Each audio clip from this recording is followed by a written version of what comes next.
ايوه. السلام عليكم يا فندم، احنا شركة الشحن. عليكم السلام. شحن ايه؟ انا تليفوني مشحون. تليفون ايه يا فندم؟ حضرتك طالبة اوردر اونلاين. اونلاين ايه؟ انا جوزي جوه.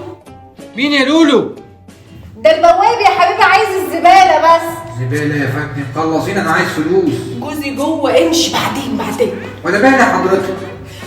بكره في نفس الميعاد تعالى. بكرة ايه؟ هو انا جاي بات عندكم؟ يلا يا مدام هاتي فلوس.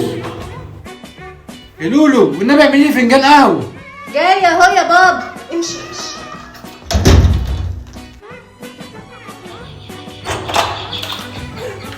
انت تاني؟ انا مش قلت لك بكره؟ مين على الباب يا لولو؟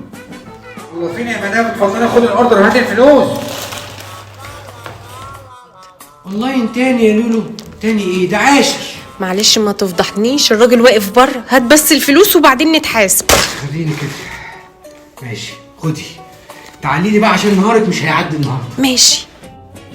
اتفضل الفلوس. اخيرا انتوا علبه من الخليه، خشي استلقي وعدك بقى. شكرا يا محترم. تعالي يا ست هاني، قولي لي ايه ده كمان؟ رب ساعدني المرة دي، لا إله إلا أنت سبحانك إني كنت من الظالمين. وانت البتاع ده مش كنت جبتيه وخسيتي وخلصنا، ولا انت استحليتي الموضوع؟ لا إله إلا أنت سبحانك إني كنت من الظالمين.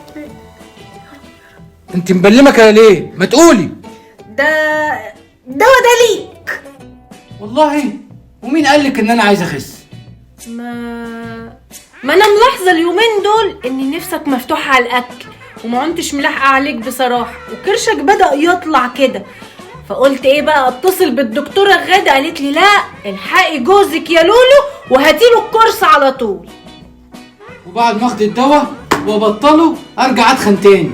طب ما انا قدامك اهو، رجعت تاني؟ ده انا هاخده تاني عشان اخس اكتر، اصل نفسي قوي ابقى زي الممثلة نيللي كريم.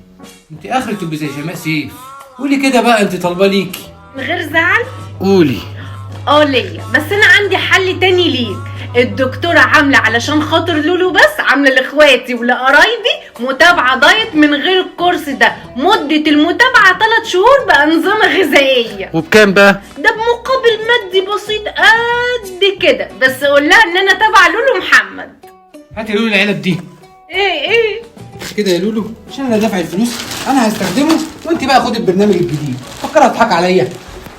ماشي يا محمد، برضو هخس وهبقى زي الأستاذة نيللي كريم، عشان الدكتورة غادة فهمتني أتعامل إزاي مع جسمي بعد كده. ونسيت أقول لك كمان. نسيتي إيه؟ إنها بتعمل مسابقات وهكسب الكورس وأنا الحوجة ليه. اكسبي.